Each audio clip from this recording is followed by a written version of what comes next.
The scent of salt and eucalyptus always calmed me. Here in San Francisco, perched high above the bustling streets in our sun-drenched apartment, I felt a peace I'd only ever dreamed of. My wife, Olivia, was in the kitchen, humming a soft tune as she prepared our morning tea. The soft glow of the bay filtering through the windows, casting long, peaceful shadows across the floorboards, felt like a blessing. We'd been married for 2 wonderful years, and the greatest adventure of all was just beginning. A tiny heartbeat, growing stronger inside Olivia, promising a future brimming with the kind of unconditional love I'd yearned for my entire life. We were expecting twins, in fact, a double dose of joy, and every day felt like a small miracle. Life was good. More than good, it was perfect. I had built it, brick by painstaking brick, away from the shadow of my past. My job, a high-paying executive position at a tech firm, brought in a salary of $200,000 a year, a testament to my tireless work and unwavering determination. It wasn't just about the money, though that certainly offered a comforting blanket of security. It was about the independence, the proof to myself that I could succeed entirely on my own merits.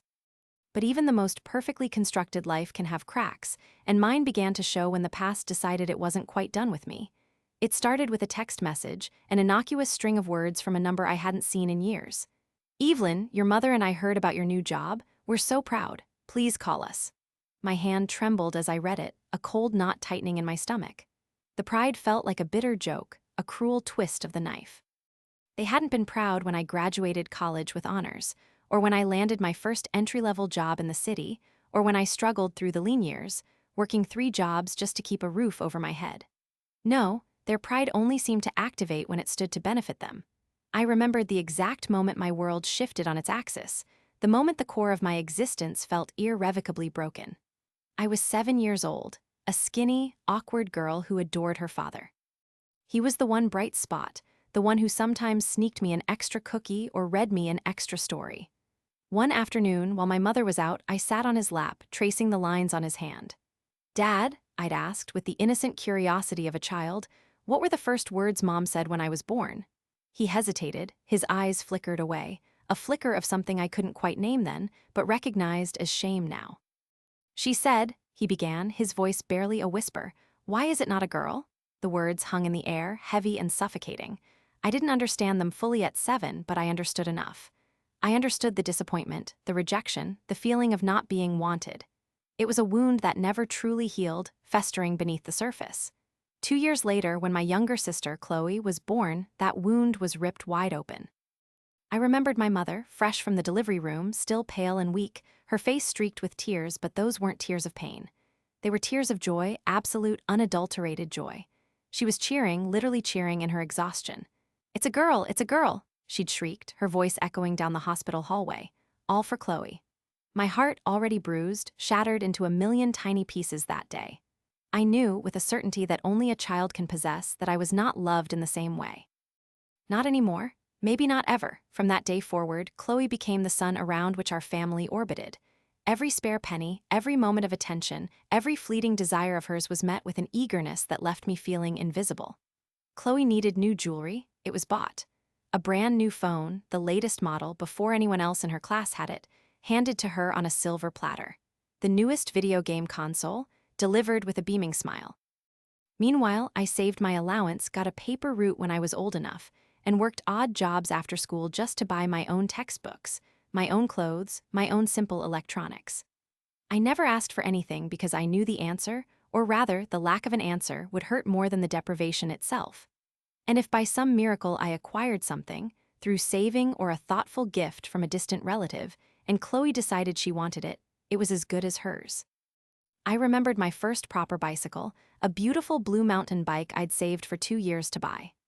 Chloe, seeing me proudly riding it, threw a monumental tantrum, shrieking that it wasn't fair, that she wanted a bike too, and mine was just perfect. Within an hour, my parents had coerced me into sharing it, which meant it became exclusively hers.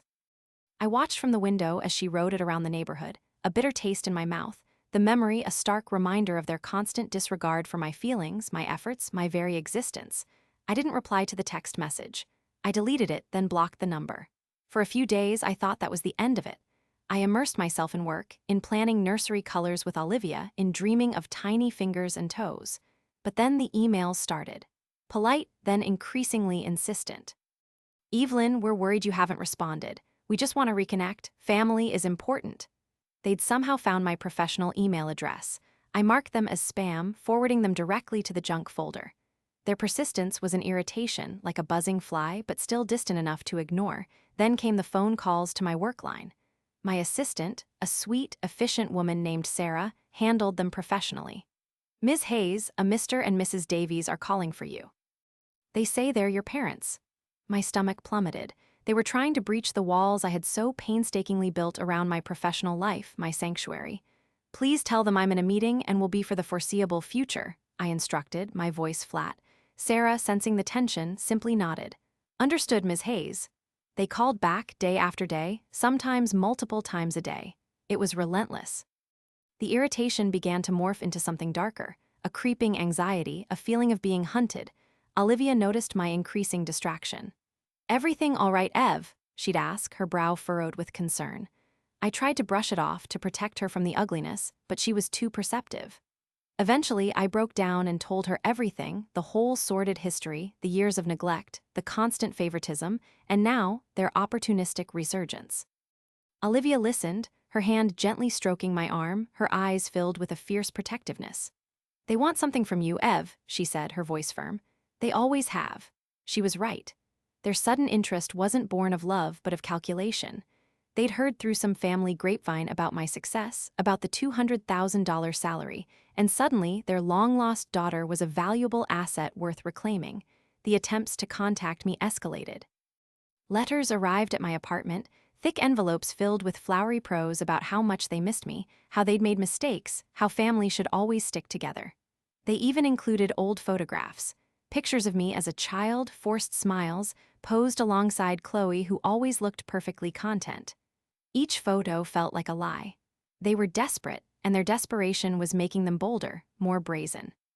I kept picturing them, sitting in their living room, planning their next move, like strategists plotting a campaign.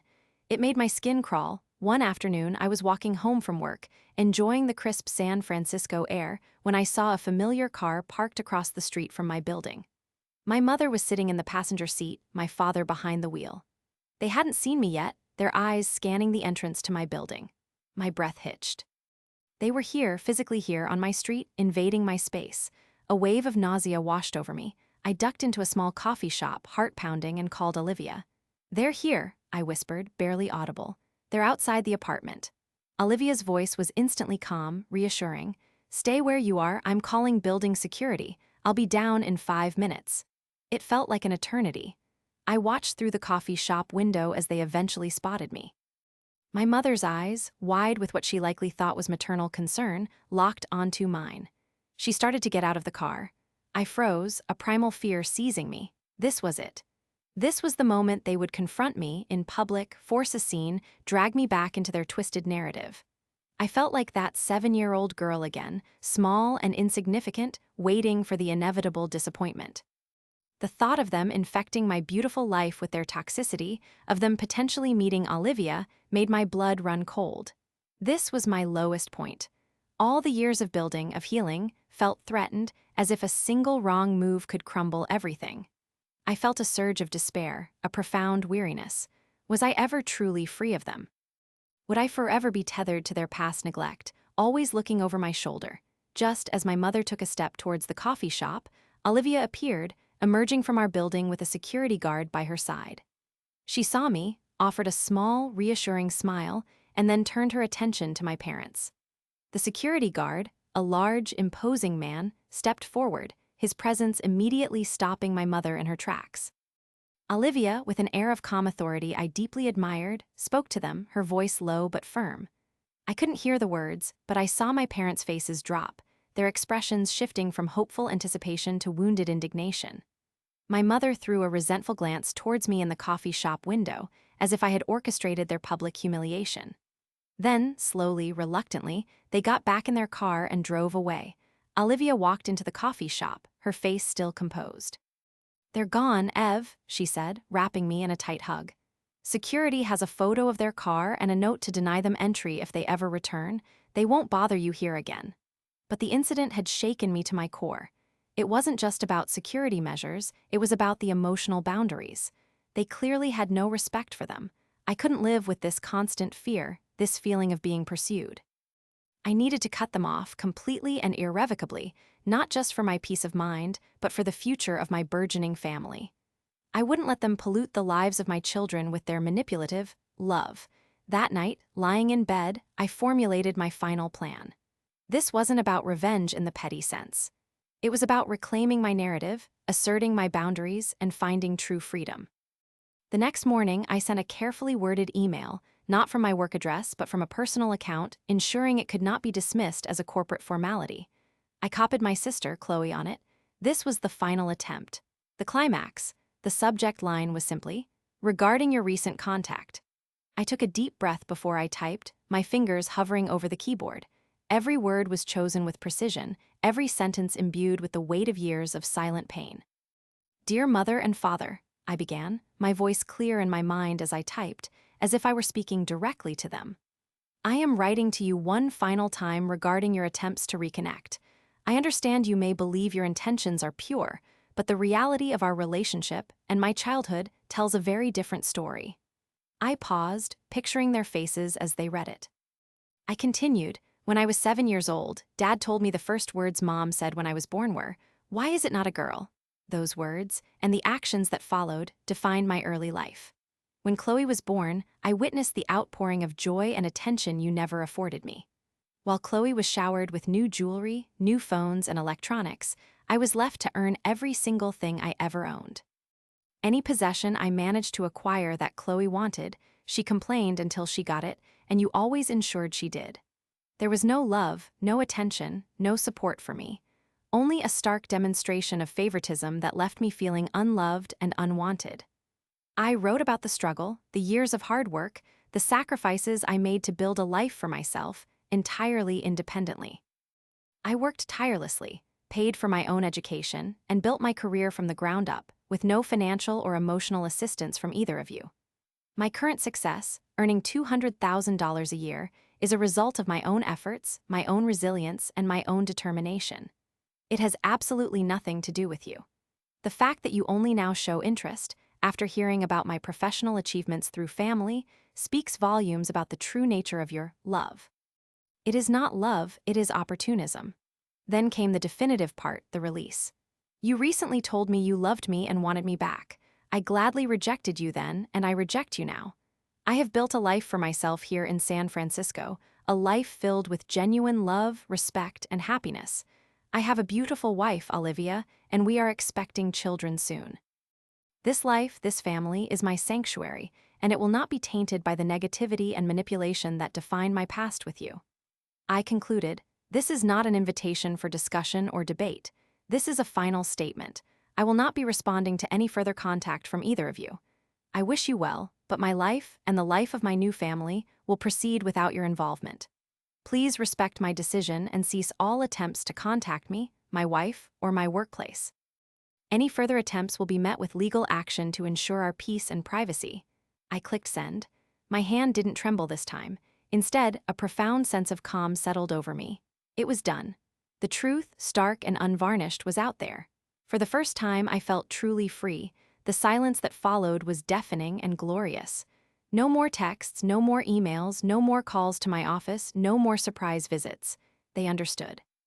Or perhaps they simply realized that their daughter was no longer a resource to be exploited, but an independent force with a clear, unbreakable will. Weeks turned into months. The quiet of our home was now truly peaceful, undisturbed by the ghosts of my past. Olivia and I painted the nursery a soft, gender-neutral green, assembling cribs and tiny clothes.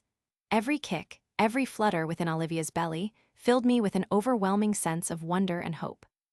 I looked at Olivia, radiant and full of life, and I knew I had made the right choice. My children would grow up in a home filled with genuine, unconditional love, a love I had never known but was now determined to give. My revenge wasn't about hurting them, it was about healing myself, building my own happiness, and denying them access to the beautiful life I had created without them. And that, in itself, was the sweetest victory of all.